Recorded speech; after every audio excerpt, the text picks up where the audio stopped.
이 영상 하나면 통풍이 무엇인지 알 수 있습니다. 확실하게 알고 싶은 분은 구독 버튼을 누르고 끝까지 봐주세요.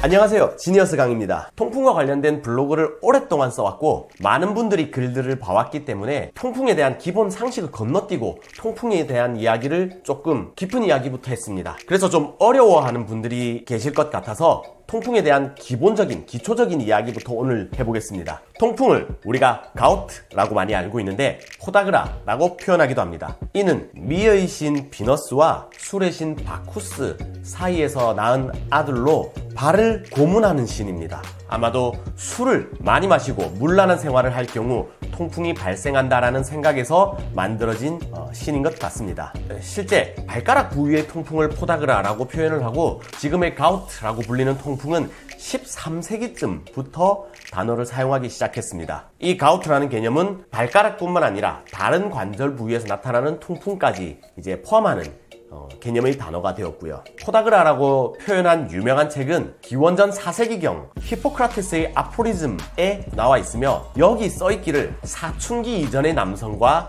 거세한 남성 그리고 폐경기 이전의 여성에게는 나타나지 않으며 염증이 발생하면 대략 40일 이내에 호전이 된다 라고 기술되어 있습니다. 지금 바라보는 통풍의 관점과 크게 다르지 않습니다. 통풍은 요산이 쌓여서 생긴다고 알고 있는데 이는 절반만 맞는 말입니다. 관절에 통증이 와서 봤더니 무슨 설탕 덩어리 같은 게 있더라. 그걸 분석해보니 모노소디움 유레이트라는 물질로 되어 있던데 이 물질이 요산으로 인해서 만들어지는 것이니 아하, 요산이 많으면 통풍이 생긴다 이렇게 된 거죠. 몸의 요산 수치가 낮아도 가끔 일시적으로 통풍 발작이 오시는 분들도 있고요. 요산 수치가 높아도 평생 통풍이 발병하지 않는 사람도 있습니다. 무조건 요산이 높다고 생기는 게 아니라 통풍이 생긴 사람은 요산이 높더라 이렇게 봐야 합니다. 어쨌든 요산 수치가 높으면 안 좋긴 합니다. 그럼 얼마나 높으면 안 좋냐? 6.9mg/dl입니다. 흔히 말하는 요산 수치 6.9입니다. 이 수치를 넘으면 통풍이 생길 수 있습니다. 병원에 가서 요산 수치를 측정했을 때 아프거나 발작이 없는데 수치가 7이 넘는다. 그러면 고요산 혈증이라고 부릅니다. 수치랑 상관없이 죽을 것 같이 아프다. 이러면 급성 통풍 관절염이라고 부릅니다. 흔히 통풍 발작이라고 하지요. 그 이후 단계는 중간기입니다. 첫 발작 이후 2년 이내의 기간이며 이 2년 이내에 통풍 발작이 재발하지 않을 경우 평생 통풍 발작이 나타나지 않을 확률이 매우 높고 발작이 나타나거나 발의 미통이 없어지지 않은 채로 2년이 넘어가면 만성기에 접어들게 됩니다. 첫 발작이 일어난 후 2년을 관리 잘 하셔서 특별한 증상이 없으면 2년 후에는 조심스럽지만 완치되었다고 볼 때도 있습니다. 결정이 전혀 관찰되지 않는 것까지 된다면요. 통풍은 생명을 위협하는 질병이 아닙니다. 진짜 아플 때는 죽을 것 같이 아프지만 생명을 위협하지는 않습니다. 신장에 부담을 주기는 하지만 극단적으로 말하면 통풍 결절이 있는 신체 부위를 잘라내고 나면 문제없이 살아갈 수 있습니다.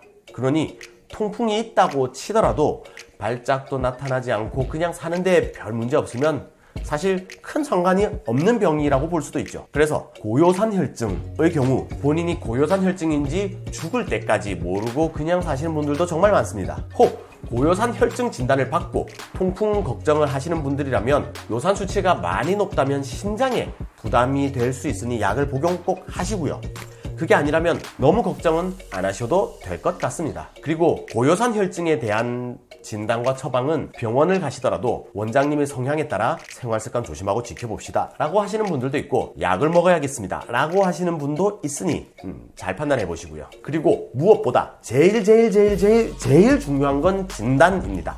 진단이 중요합니다. 진단은 정말 중요합니다. 현대의학에서 무엇보다 중요한 부분입니다. 내가 병의 진단을 받는 순간 질병에 걸렸다라고 생각을 하시는 분들이 정말 많이 있는데 그래서 진단을 꺼려 하시는 분들이 있는데 병을 진단받았다면 그 병을 진단받기 전에도 이미 그 병에 걸려 있는 상태고 어떤 질병이든 진단을 받아서 무슨 병인지 알아야 그때부터 치료가 가능하고 관리가 가능합니다. 제발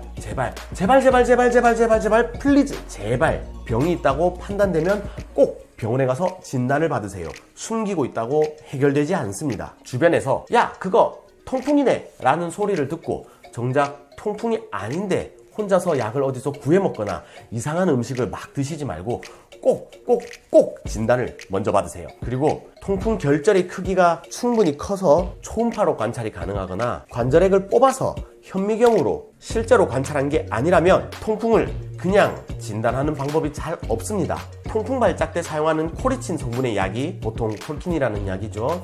통풍성 염증에만 작용하기에, 그러니까 통풍이 안 걸린 사람은 콜킨을 먹어도 부작용 말고는 나아지는 게 잘 없어요. 어쨌든 아플 때 이 코리친 성분의 약을 먹고 증세가 좋아지면 통풍으로 진단하기도 합니다. 어쨌든 진단의 부분은 저의 몫도 아니고 여러분의 몫도 아닙니다. 꼭 병원을 가서 정확한 진단 이후 통풍에 대처하시기를 바랍니다. 자꾸 제가 진단받으라고 강조하고 있지만 자꾸 얘기해도 모자랍니다.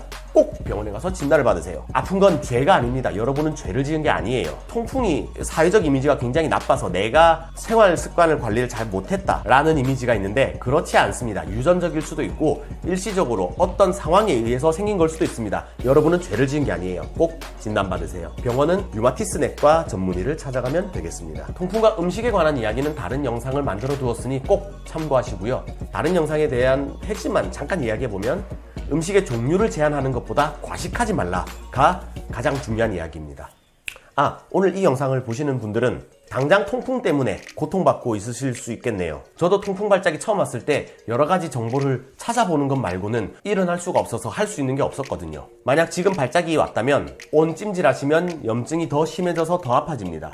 온찜질은 안 됩니다. 발작이 왔을 때 냉찜질을 하셔야 하는데 차가운 걸 그냥 갖다 대면 내부 온도가 급격히 낮아져서 요산 결정이 더 잘 생길 수 있습니다. 더 잘 뭉쳐서 더 아파질 수 있습니다. 꼭 수건등을 감아서 적당하게 시원한 온도에서 찜질을 하셔야 합니다. 그리고 통풍 발작이 끝나고 난 평소에는 차가운 것보단 살짝은 따뜻한 게 낫습니다. 앞서 말한 요산 결정이 생기는 농도인 6.9는 온도가 낮으면 6.9에서 결정이 생기는 게 아니라 6.5, 6.0 식으로 더 낮은 농도에서도 결정이 생길 수 있기 때문에 주로 통풍이 생기게 되는 발 등의 말단 부위 온도가 낮으면 통풍이 더 잘 생깁니다. 그러니 그런 부위가 평소에는 살짝 따뜻한 게 낫습니다. 그렇다고 또 막 너무 따뜻하게 온찜질하고 이러면 염증 반응이 심해질 수 있어요. 그런 건 아니에요. 개인적 경험으로도 온수에 반신욕 등을 매일 하면 발에 염증 반응이 더 심해져서 욱신거리고 불편할 수 있으니 너무 따뜻하게 하지 말고 적당히 하시기를 추천드립니다. 그런데 이 통풍 발작은 어떤 식으로 일어나느냐, 약간 비유해서 설명드리면 우리 몸에 뾰족한 요산 결정이 생겼을 때 몸에서는 면역 반응을 일으킵니다. 백혈구들이 가서 이 뾰족한 결정을 먹어 없애려고 하지만 먹어도 백혈구가 요산 덩어리를 소화시키지 못합니다. 그래서 잡아먹으려던 백혈구가 이 뾰족한 요산 결정에 의해서 죽고 이 백혈구는 죽으면서 친구들을 부르게 됩니다. 그러면 더 많은 백혈구들이 몰려오고 더 많이 죽고 더 많이 부르는 순환이 반복되어 이 면역 반응을 통해 열이 나고 붓기가 생기게 됩니다. 그래서 정말 계속 너무 아프게 되는 거죠. 그러니 아플 때는 붓기를 가라앉히고 면역 반응을 느리게 하기 위해 냉찜질을 하게 되는 겁니다. 이해하시겠지요? 이 지겨운 통풍 수술로 치료할 수 있느냐? 안 됩니다. 통풍 결절이 지나치게 커져서 활동에 제약을 주는 경우에는 예를 들면 관절이 펴지지 않는다든지요. 그걸 제거하는 수술을 하지만 일반적인 요산 결정은 현미경으로 봐야 보일 만큼 작기에 수술로 하나하나 제거할 수가 없습니다. 조금이라도 남아있으면 결국 관리하지 않았을 때 그 조금의 결정에 계속해서 또다시 붙게 되고 또다시 결정이 점점 커지게 되거든요. 그럼 완치는 되느냐? 될 수 있습니다. 사탕이 있습니다. 사탕을 설탕물 속에 넣어두면 녹습니까? 녹지 않습니다. 사탕을 시냇물에 넣어두면 녹습니까? 네, 녹기는 하지만 아주 오랜 시간이 걸립니다. 마찬가지로 통풍 환자는 이미 요산 결정이 사탕처럼 생겨있는 상태이기에 이게 관절에 붙어있는 설탕이 녹으려면 오랜 시간, 설탕보다 낮은 농도로 유지된 채로 시간이 많이 지나야 합니다. 요산 농도를 낮게 유지하고 지나친 운동이나 나쁜 식습관을 배제해야 합니다. 운동에 대한 이야기는 다른 편에 또 설명드리겠습니다.